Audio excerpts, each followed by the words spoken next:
Nação flamenguista, o Flamengo conhecendo seus adversários, né, tanto da Copa do Brasil quanto da Libertadores. A mídia de todo o Brasil repercutindo e repercutindo. É o massacre do Flamengo, né? Pascoal foi bem realista, pessoal. Pascoal toca num assunto que muitos não querem enxergar a realidade, né? O Flamengo é incomparável, pessoal. O Flamengo quando tá embalado, é como o Pascoal disse, deixou chegar, agora eu quero ver segurar, né? O Flamengo venceu, convenceu, 5-0, não tomou conhecimento, uma grande atuação. Alguns jogadores que não vinham jogando bem, jogaram bem, como o Gerson, né? E a expectativa do torcedor flamenguista não poderia ser melhor, né? Boas atuações no Mundial de Clube para depois voltar a fazer uma boa campanha no Brasileirão, que é líder do Campeonato Brasileiro, né? Muito dizia que o Flamengo não ia disputar o campeonato, tá aí líder. E fazer bons jogos contra o Atlético Mineiro, Copa do Brasil e Internacional pela Libertadores. O Flamengo tem chance de passar pelos dois. E o que será que Pascoal jogou na cara dos rivais? Vamos acompanhar o vídeo, créditos do vídeo ESPN Brasil, link na descrição. Final do vídeo deixa a minha opinião. Vamos lá. Durada que eu acho que meteu. Eu já acho o lado esquerdo mais difícil. Nacional e São Paulo. Botafogo e LDU, Libertad e River Plate, Remangabe, Pascoal, Universitário do Peru e Palmeiras. Esse é um lado da chave. Vamos para o outro lado da chave, Fortaleza e Vélez Sarsfield, de triste memória. Peñarol e Racing, duas camisas tradicionais do futebol sul-americano. Cerro Porteño e Estudiantes de La Plata, Flamengo e Internacional, o outro lado da chave. Pascoal, suas primeiras impressões. Quem se deu bem, quem se deu mal? Primeiro, eu acho o lado esquerdo mais forte que o lado direito da tabela. Também acho. Esse é uma composição ali. Pascoal, se você me permite, desculpa, só para usar um termo que o professor Celso hoje usou e depois até para você continuar o seu pensamento. O professor Celso usou da seguinte metáfora: a coluna da esquerda foi beneficiada pelo Palmeiras, né? Pelo adversário, mas a sequência é difícil. E a coluna da direita foi beneficiada. O Flamengo teve uma fase difícil, mas o percurso é um pouco mais fácil, o primeiro jogo. Eu acho consideravelmente menos difícil, mas é bom lembrar que o Racing, que hoje, por exemplo, tem um time mais azeitado que o do River Plate, está no lado do Flamengo, né? Tá nessa coluna aí. Acho que, por exemplo, o jogo do São Paulo é taco a taco para mim. Eu vejo o São Paulo, assim, pouco favorito. O favoritismo do São Paulo o jogo de casa, talvez o segundo, se endurecer no primeiro jogo lá, porque é duro para jogar lá. Então, mas é curioso que o São Paulo, na primeira fase da Libertadores, fez mais pontos fora do Morumbi do que no Morumbi. E o Atlético Nacional fez mais em casa do que fora. Então, tá distribuído. Sabe quantos pontos o Atlético Nacional fez fora de casa? 0, rosca. Então, em casa modifica tudo. Em casa modifica tudo. O Botafogo pega um adversário factível, né? Como o River Plate. O River Plate tem um jogo. O jogo do River Plate, eu não acho que seja fácil pro River Plate, não. Eu não acho. Eu vi todos os jogos do Libertad. Muito meia boca. Eu vi o jogo do River Plate contra o Platense. O último jogo que eu vi foi River Plate e Platense. Da Libertadores. O River Plate com o Platense, eu vou dizer um negócio pra você. O Platense, embolsou. Aqui, sai daí, River Plate. Passou nos pênaltis. Sai daí. Porque arrumaram um pênaltizinho pro River no final. Um pênalti que é ridículo. Aumentaram o acréscimo já era longo. 5 minutos. Mais 3 minutos, de 6 para 9. Depois de 5. Nesse tempo, nesses últimos 3, um pênalti mandrake. E eu acho que é um jogo parelho, taco a taco. O do Palmeiras é muito favorito, né?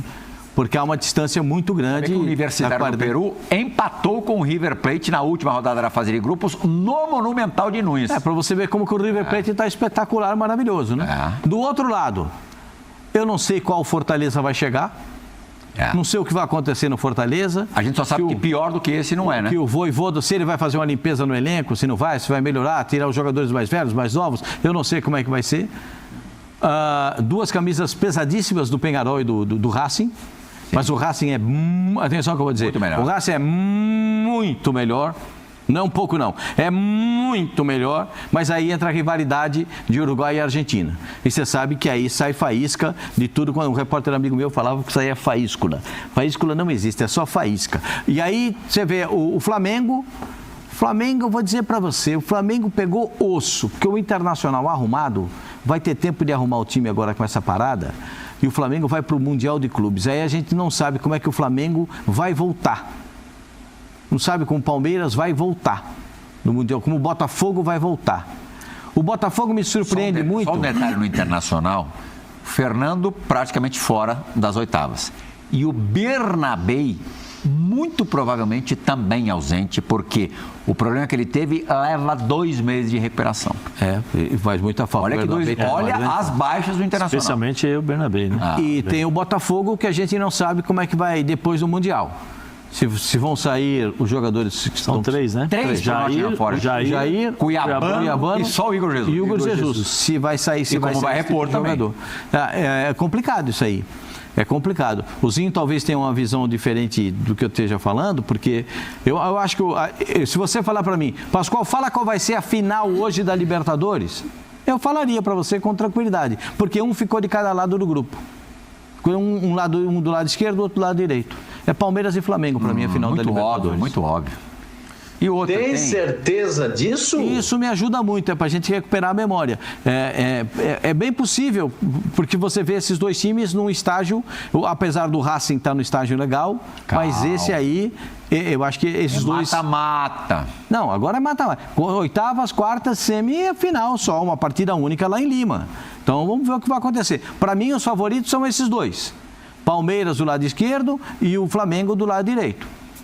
E você sabe o que acontece quando nos mata-matas São Paulo e Palmeiras se enfrentam, né? Se cruzam, né? Se São Paulo e Palmeiras nos mata-matas, sempre tem o São Paulo atrapalhando a vida do Palmeiras. Mas sempre tem isso. Você sabe que tabu foi feito para quebrar, né? O tabu não foi feito para durar. Ele foi feito para ser quebrado. Então, isso, hein, Babozinho? O Calabrese está impossível, hein? Essas coisas também. Ou não.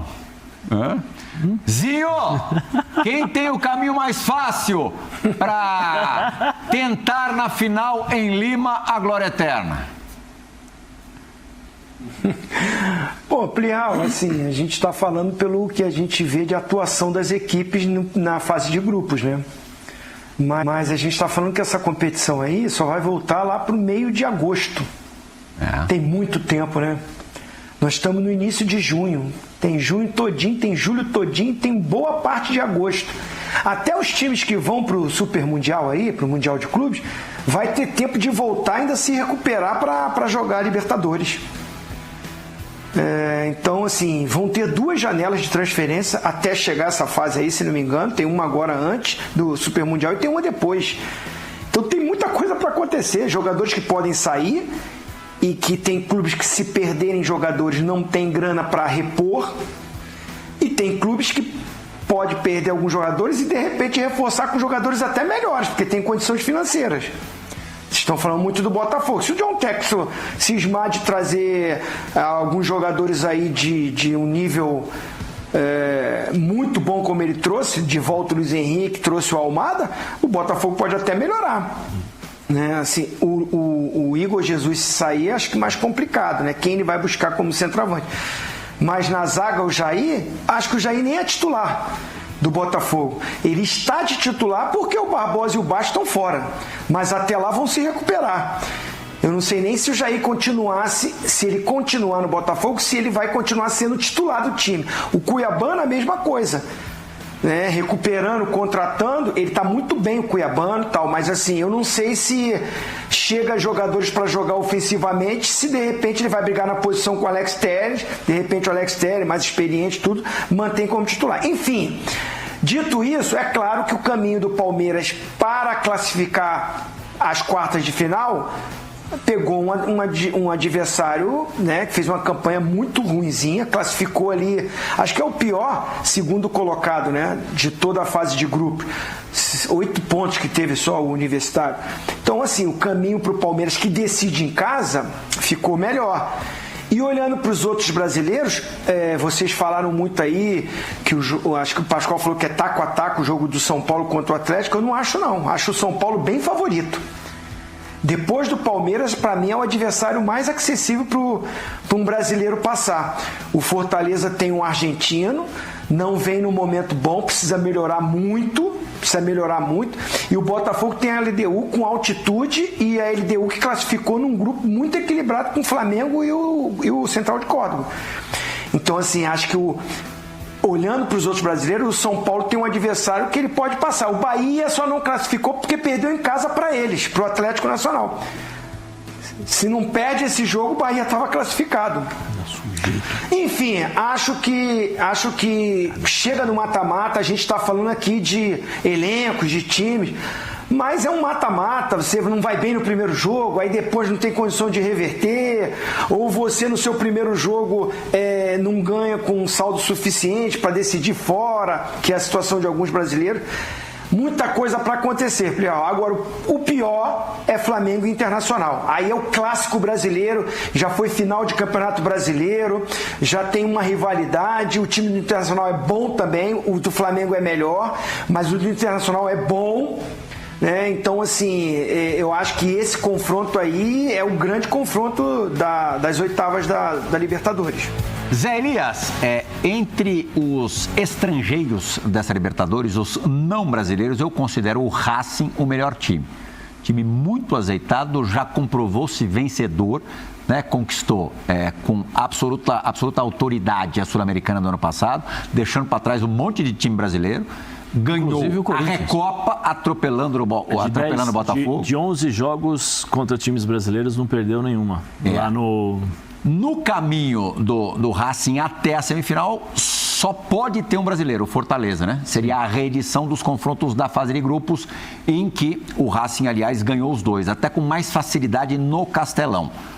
O Racing realmente tem uma enorme chance de alcançar a semifinal, né? Sem dúvida. Mas, se eu não me engano, o Racing joga contra o Peñarol, né? Tem o Peñarol, é um time de camisa, é um time que o ano passado jogou... time do Aguirre, Diego Aguirre, que permanece lá, né? Isso que eu ia falar. O Racing é um grande time, eu acho que é um time muito bem organizado. Tem o Gustavo, né? O treinador, o senhor Gustavo, né? Porque é uma certa história lá. Gustavo Costas. Isso. E, assim, tem ótimos jogadores. Tem o Sousa, tem o de César, zagueiro.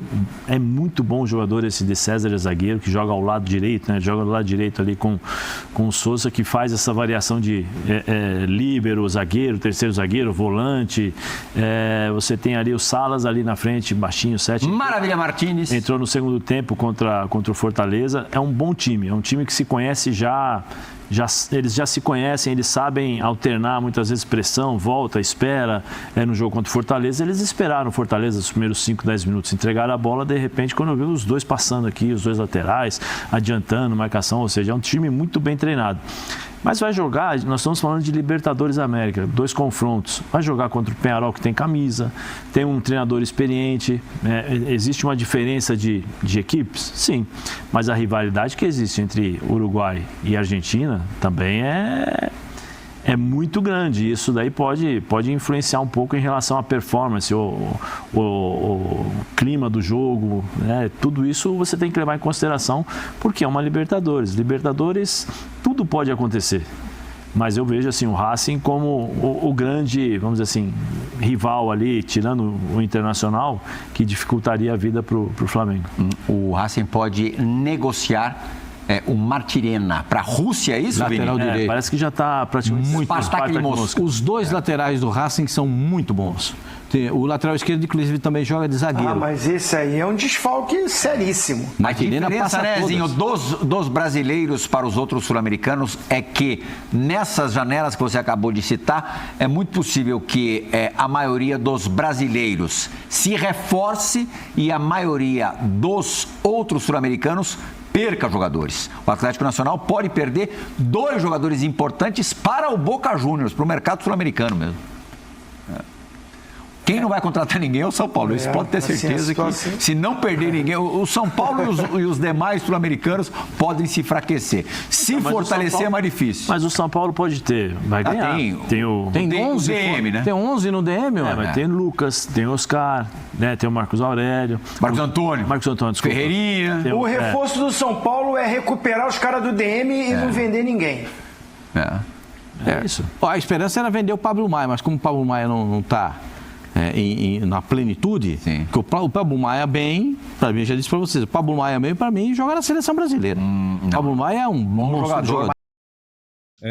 Pessoal, a mídia, né, discutindo esse sorteio aí, tanto da Libertadores quanto da Copa do Brasil, né? Eu acho que quem quer ser campeão não pode escolher adversário, né? Como eu disse antes, né?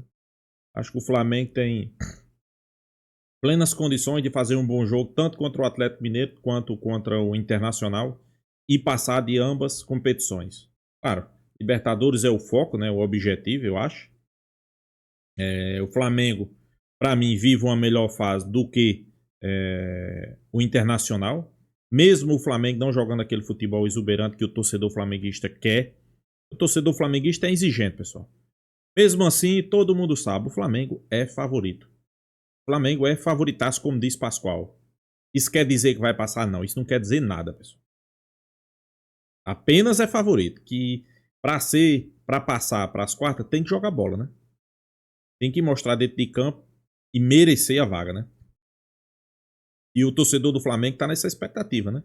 Uma grande partida, uma grande exibição. Claro, pessoal, ainda vai rolar muita coisa até lá. São 2 meses, mais de 2 meses, né? O Flamengo vai no mercado, até porque precisa e necessita de algumas posições ali, né? Principalmente vai chegar Jorginho, talvez um novo lateral direito, que o Flamengo vai perder o Wesley depois do Mundial. Pelo menos é a expectativa do Flamengo, né? Para vender o Wesley. Acho que o Flamengo não vai sentir muito porque tem um lateral aí. E para mim hoje está melhor até do que o Wesley, né? Que é Varela. Mas eu sei que tem muito torcedor do Internacional aí que já tá perdendo noite de sonos, né? Torcedor do Atlético Mineiro que vai perder noite de sono porque sabe que pegou o melhor time do Brasil.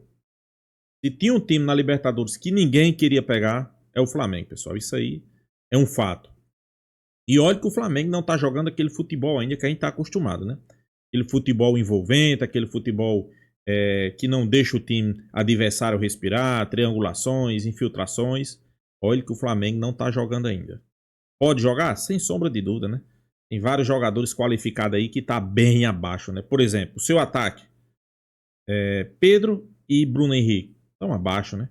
Principalmente Bruno Henrique, né? Bruno Henrique, ele não faz gol, né? Pedro tá voltando aos poucos, né? A gente espera que até lá são 2 meses ele esteja em sua plenitude, forma ao máximo, né? Bruno Henrique, a gente espera que ele volte a ganhar confiança, a fazer gols, né? Eu acho que o atacante vive de gol. Mas Bruno Henrique é aquele cara da correria na frente, né? Espera que Everton Cebolinha recupere o seu bom futebol. É outro jogador que não tá jogando aquilo que a gente sabe que ele pode jogar. Michael, a mesma coisa. E principalmente, os jogadores que estão no departamento médico precisam voltar e começar a jogar, né? Pulgar voltou no jogo de ontem. A tendência é que De La Cruz volte. E principalmente, pessoal, Gonzalo Plata, né? É um jogador que se encaixou no esquema de Felipe Luiz. Tanto na parte ofensiva como na parte defensiva. Ele joga muito. Joga nas 3 posições ali na frente. Pode jogar pela esquerda, pode jogar pela direita, pode jogar centralizado. Então, sem sombra de dúvida, é um jogador interessante. É um jogador que todo treinador gostaria de ter no seu elenco, né? E para mim o Flamengo é favoritaço. Tanto contra o Atlético Mineiro, mesmo disputando fora de casa, tanto contra o Internacional, disputando a vaga fora de casa. Para mim, tanto o Flamengo é favorito como vai passar, né? É isso que o torcedor flamenguista espera, né? Vamos esperar que faça uma boa campanha aí no Mundial de Clubes. Que não perca mais jogadores, né? Até lá, até essa fase decisiva. E que dê essa alegria à nação, né? Passando das quartas, tanto na Libertadores como na Copa do Brasil. Principalmente na Libertadores, que se o Flamengo passar pelo Internacional, já tem muita gente aí dizendo que o Flamengo tá com o pé na final. É isso que a gente espera e tomara, né, nação? Então é isso, pessoal. Deixa a sua opinião, se inscreva aí no canal Mengão Malvadão e até a próxima, pessoal.